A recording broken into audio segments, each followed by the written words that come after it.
Hello and welcome to MAGA, the podcast. Our mission is to show how Don the Con bamboozled our nation. Our goal is to help make sure the cult of MAGA goes down in flames by 2028.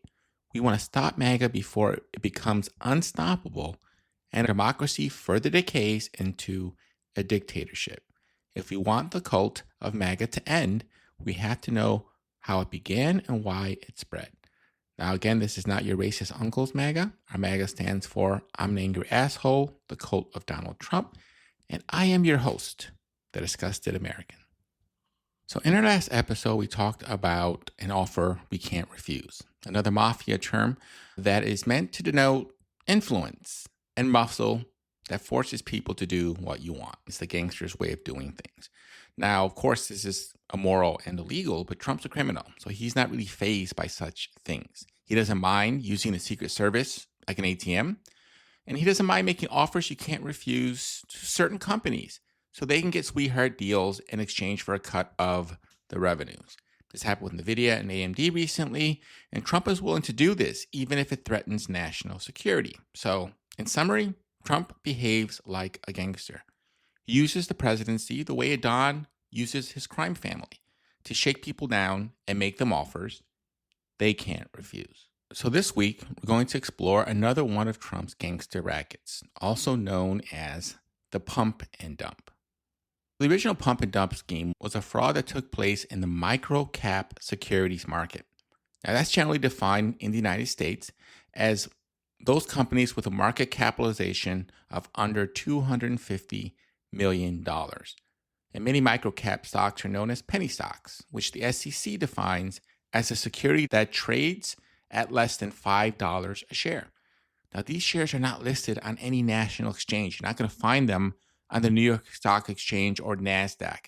Those don't exist for small players. Instead, you'll find these kinds of stocks on what are known as the over-the-counter bulletin board and the Pink Sheets electronic quotation service.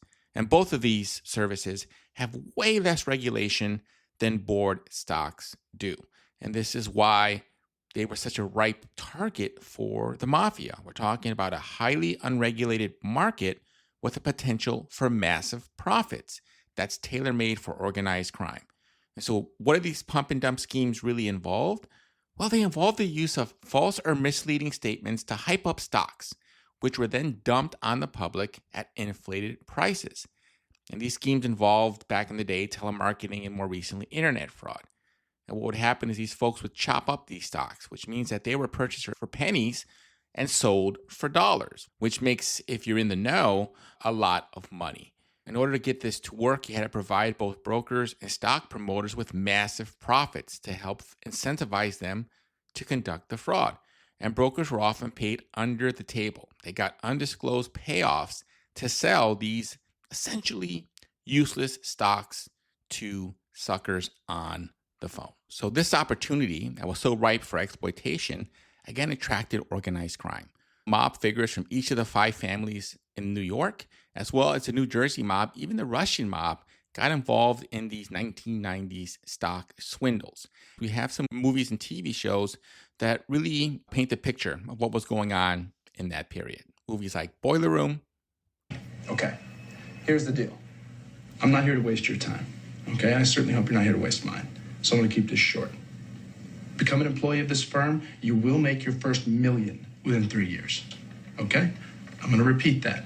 You will make $1 million within 3 years of your first day of employment at JT Marlin.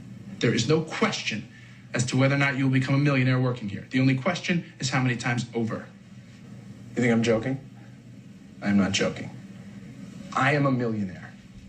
It's a weird thing to hear, right? I tell you, it's a weird thing to say. I am a fucking millionaire. I guess how old I am. 27. You know what that makes me here? A fucking senior citizen. This firm is entirely comprised of people your age, not mine. The Wolf of Wall Street. 3 cents a share. That's $3. You're cheap. So, where are your Quotrons? Quotrons? Yeah, computers. No, we don't even need computers here. We just trade right up the pink sheets here. Pink Yeah, sheets. they're penny stocks. Companies that can't get listed on NASDAQ, they don't have enough capital, their shares trade here. Penny stocks? Yeah, this one, Aerotyne, is a really interesting, Aerotyne, Aerotyne, yeah. Aerotyne, Huh? Yeah. very hot stock right now. Yeah? Yeah, there's just a couple of brothers that are making radar detectors out of their garage. They're out in Dubuque. Maybe it's microwaves. I'm not sure, but you call the company's main line, their mom Dorothy answers, and she is so sweet. Company. I actually don't know what else to... I don't know anything else about them other than that. 6 cents a share? Come on. Who buys this crap? Well, I mean, honestly, mostly schmucks. Postmen, there's always postmen. Right. Plumbers, they see our ads in the back of Hustler and Popular Mechanics, and our ads actually say they can get rich quick. Hustler? Yeah. You know the girly magazine? Yeah. Nudie mag. A lot. Yeah. We're helping them finance houses. We're helping them buy their wife a diamond ring, a boat, maybe. Is this stuff regulated, or you guys, what are you doing here? Sort of. Sort of? Jesus Christ, the spread on these is huge. Yeah, and that's the point. What's your name again? Mine, Jordan Belfort. Jordan, what do you get on a blue chip stock? I make 1%. I did make 1%. Pink Sheets, it's 50. It's 50%? 50% commission? Yep. For what? It's our markup for our services. So if I sell a stock at $10,000, my commission is $5,000. Hello, John. How you doing today? You mailed in my company a postcard a few weeks back requesting information on penny stocks that had huge upside potential with very little downside risk. Does that ring a bell? Okay, great. Well, reason for the call today, John, is something just came across my desk, John. It is perhaps the best thing I've seen in the last 6 months. If you have 60 seconds, I'd like to share the idea with you. You got a minute? Name of the company, Aerotyne International. It is a cutting-edge, high-tech firm out of the Midwest awaiting imminent patent approval on a next generation of radar detectors that have both huge military and civilian applications. Now, right now, John, the stock trades over the counter at 10 cents a share. And by the way, John, our analysts indicate it could go a heck of a lot higher than that. Your profit on a mere $6,000 investment would be upwards of $60,000. Jesus, that's my mortgage, man. Exactly, you could pay off your mortgage. This stock will pay off my house. John, one thing I can promise you, even in this market, is that I never ask my clients to judge me on my winners. I ask them to judge me on my losers because I have so few. And in the case of Aerotyne, based on every technical factor out there, John, we are looking at a grand slam home run. Okay, let's do it. I'll do $4,000. 4,000, that'd be 40,000 shares, John. Let me lock in that trade right now and get back to you with my secretary with an exact confirmation. Sound good, John? Great. Hey, John, thank you for your vote of confidence, and welcome to the Investor Center. Yeah, thanks a lot, man. Bye-bye. How'd you do that? Just like that, I made $2,000. The other guys looked at me like I just discovered fire. And even TV shows like The Sopranos. Sit down. Refresh my memory about this play we're making on Wobistics. We own 400,000 shares, proprietary at 60 cents. Trade on the bulletin board, OTC. We cold call enough senior citizens, pump and dump. Yeah. Listen, you guys ain't spent much time in the NFL, let's face it. I'm talking about 2 years with Eddie Steaks. Besides waxing Eddie's car. When he did the Joe Canary, Then you know when you're bleeding a guy, you don't squeeze him dry right away. Contrarily, you let him do his bidding. Suave, so you can bleed him next week and the week after. At a minimum. You mean we don't need one of these guys getting pissed and running to the SEC? Is that what you're saying? So what is Trump's version of the old pump and dump scams of the 1990s? So while the 90s had penny stocks and it had pink sheets, Trump's version of this is all about crypto. Now, just a few years ago, Trump called crypto a scam. In June of 2021, he referred to Bitcoin as a scam against the dollar. He said, Bitcoin, it just seems like a scam. I don't like it because it's another currency competing against the dollar. He later added that he wanted the dollar to be the currency of the world. And in August of 2021, Trump warned that crypto was potentially a disaster waiting to happen. Under the Biden administration, the SEC was being careful with crypto. Under Biden, the SEC Commission cracked down heavily on crypto companies, suing many of them for fraud and money laundering. This gave Trump an opportunity to court the vote of these frustrated crypto investors. And they opened up the vaults and started to pour money into his 2024 campaign. The crypto industry dumped well over $100 million into the 2024 election because they recognized that borderless currencies were in fact very reliant on government decision makers. They needed a government that would look the other way as they created a digital gold rush. Now, most governments would say no because crypto hurts the value of their home currencies, right? If you're in England, you don't want to hurt the pound. If you're in broader Europe, you don't want to hurt the euro. So they needed someone who didn't really give a shit about their country or legality or morality, but only cared about their profits. You know, someone like a gangster. And Trump signaled he was this person. He did this by releasing his own meme coin and showing that he wanted to be part of the crypto party. In fact, he vowed, my plan to ensure that the United States will be the crypto capital of the planet and the Bitcoin superpower of the world, and we'll get it done. This week, President Trump signed America's first major cryptocurrency bill into law, pledging to make the United States the crypto capital of the world.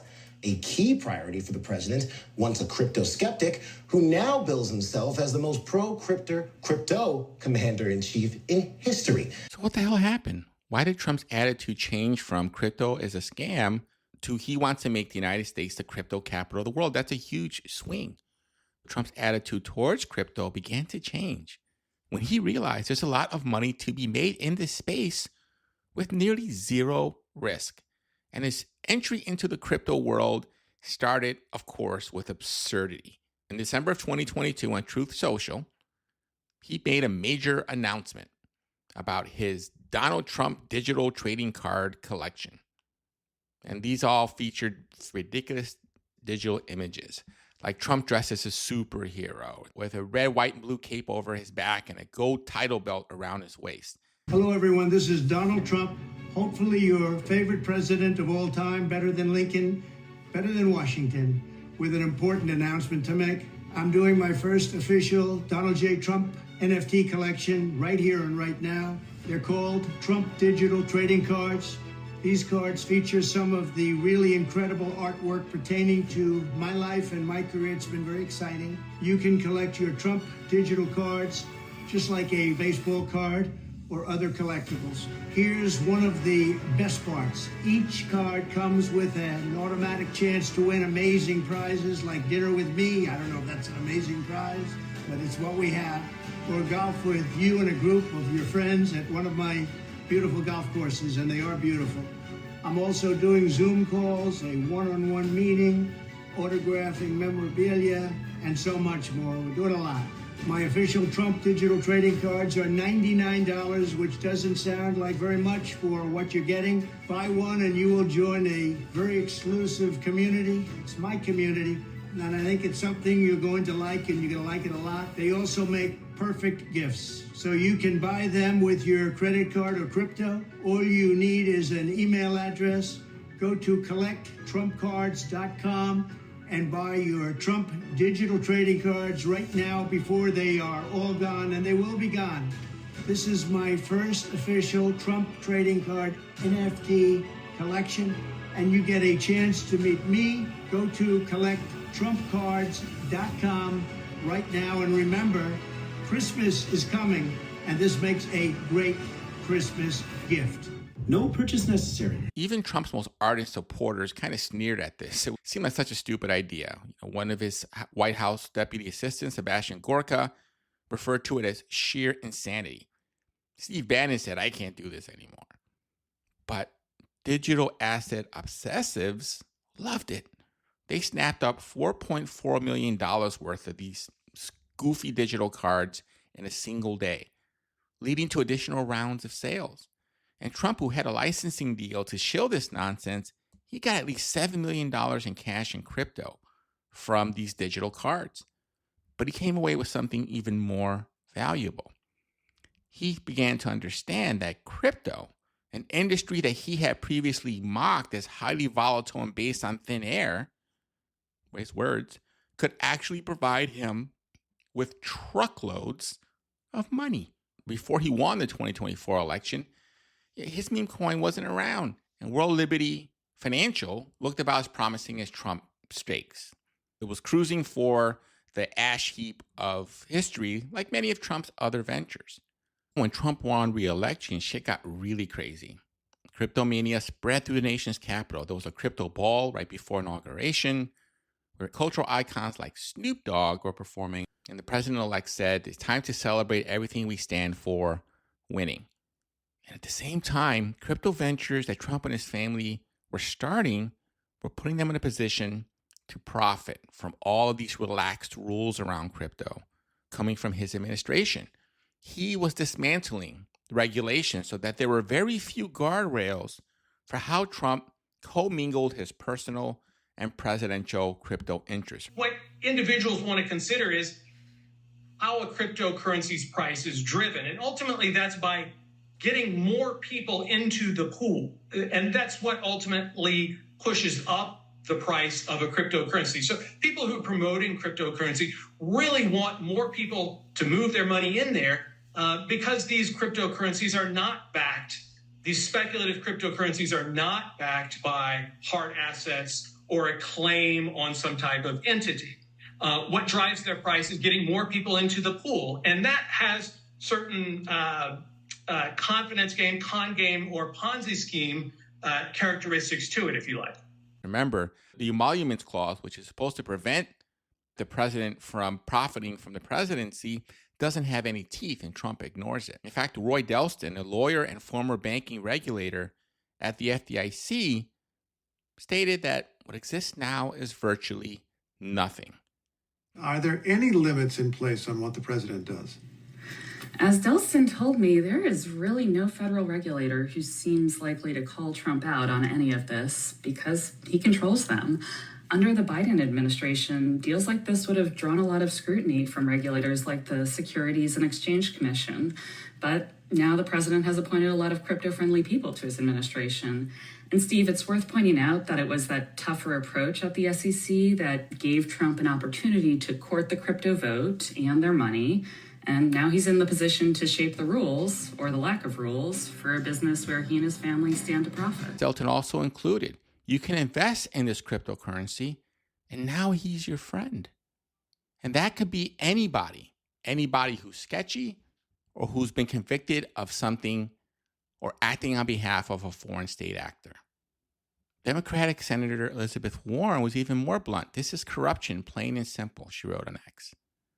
But even without an immediate payday, this token's debut creates more pathways for the Trump family to profit from crypto that helped put him back in office.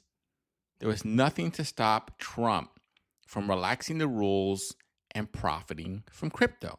So that is exactly what he started to do. So let's walk through how Trump started to put together his version of the pump and dump scams with crypto. Leading up to the 2024 election, Trump launched a new endeavor known as World Liberty Financial. And he took to Truth Media to unveil this decentralized finance project.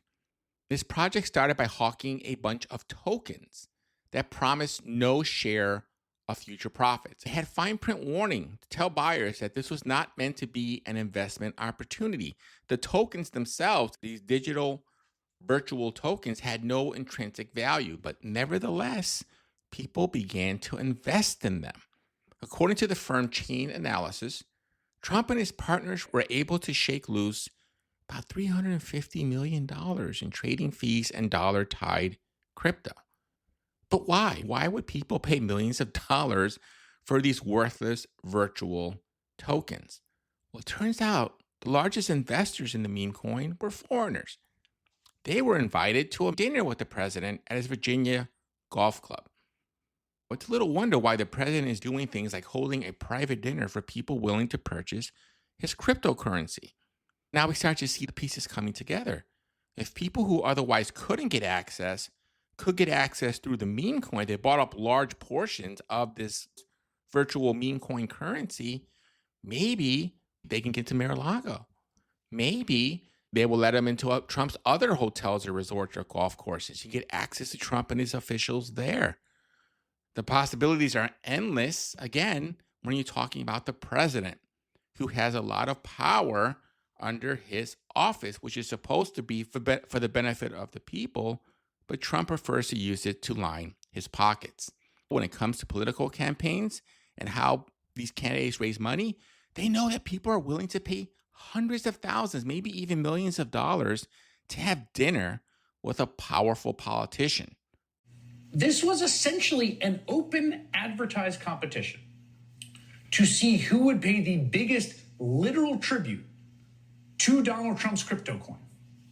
And because of the way this meme coin works, which is issued by Trump and whose purchase always sends money to the company that he's part of, this is really not functionally different than if those guests showed up with satchels of cash or briefcases with stacks of bills and then just dumped all that into a big bucket physically held by the President of the United States.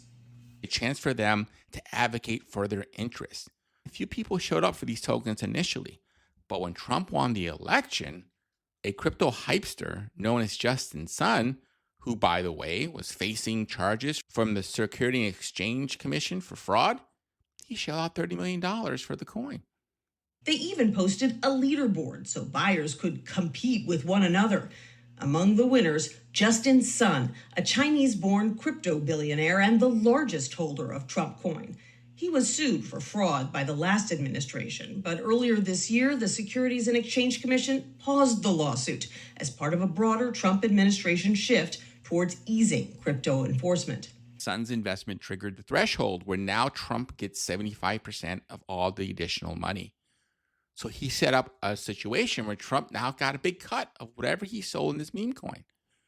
And then Sun later announced another $45 million investment on January 19th of 2025, the day before Trump reclaimed the presidency. And that started a feeding frenzy. President Trump will have dinner tonight with the biggest backers of his own private cryptocurrency. They're calling it a meme coin. You've heard the term before. And the top 25 holders are invited to a private VIP reception. That means very important person with Donald Trump himself.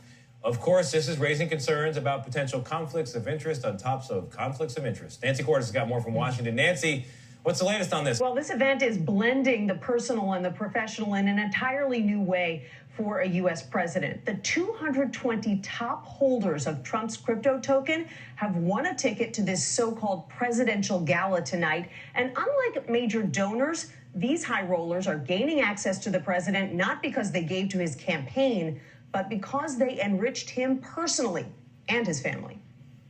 It drew an enormous amount of attention. Donald Quinby's company decided to go straight to the top after President Trump's new tariffs started throttling freight traffic. We thought this was really the best platform for us to make a splash, right? Yeah, I mean, and to make some noise. Quinby is the chief financial officer at Freight Technologies, a trucking logistics firm. Earlier this month, his firm purchased $2 million worth of Trump coin. With the Trump meme token, this was just an opportunity to really advocate for free and fair trade. So the idea was if we buy this cryptocurrency, we will potentially get the president's attention on this issue? Potentially. I mean, I'm sure he likes to follow who's purchasing his meme coins. The president and his family launched Trump Coin just before he took office in January. An analytics firm says the Trump family and other backers have collected more than $300 million in transaction fees so far. This is really unprecedented. Jessica Tillipman is a law professor at George Washington University. Ethically, this appears to be a president that could be potentially benefiting privately from something that he's doing out in the open. Last month, the Trump family went a step further, offering a, quote, intimate private dinner with the president at his golf course in Virginia for those who own the most Trump coin. Is this the kind of project that tracks foreign buyers in particular? Oh, absolutely. It does. It's almost like the perfect kind of opaque structure for any type of foreign government or, non-U.S. citizens who wanted to try to seek favor. Quinby's company didn't make the leaderboard, but they are prepared to buy up to $20 million worth of Trump coin, if that's what it takes to get the president's attention. We asked the White House about the controversy surrounding tonight's dinner, and here's what a White House official told us. Quote, "This is a personal dinner that the president is attending on his personal time. The White House has absolutely nothing to do with it, and there will be absolutely no White House tours for any of the winners of this meme coin contest." The Trump Organization originally had offered those tours as a perk, then pulled them back. In all this financial complexity with meme coins, Liberty Financial, dollar thresholds and tokens and all of this, it can be easy to lose track of what Trump is really selling. Because again, these tokens, these currencies, they're all fucking worthless without the presidency. And that's what Trump is really selling. So in a nutshell, folks, Trump is just doing the old gangster pumping up. Instead of using worthless penny stocks and dumping them for a huge profit, he's doing the same shit with digital tokens. He's whoring out the presidency to line his pockets. And if he collapses the US dollar, we will all suffer. But he will make a fortune. And knowing everything you know about Trump, at the end of the day, who do you think he cares about? He cares about himself. Everyone else can fuck off. So that's all we've got for this week. Next week, we're going to talk about the ungodly, obscene amount of money Trump and his family has made so far from crypto. We're also going to look at what happens to the rest of us when this asshole crashes the US dollar in favor of his own private cryptocurrency. Folks, if you want to help out the channel, please subscribe or follow us on your preferred podcasting platform and tell your fellow disgusted Americans where they can find us to give us a listen. If you have a few moments, please leave us a rating on your platform so more folks can find the show. New episodes typically drop on Wednesday, a little late this week, sometime life intervenes, but typically new episodes on Wednesdays. Thank you for tuning in. Have a great night, folks. Look forward to talking to you soon. Ciao. Bye for now.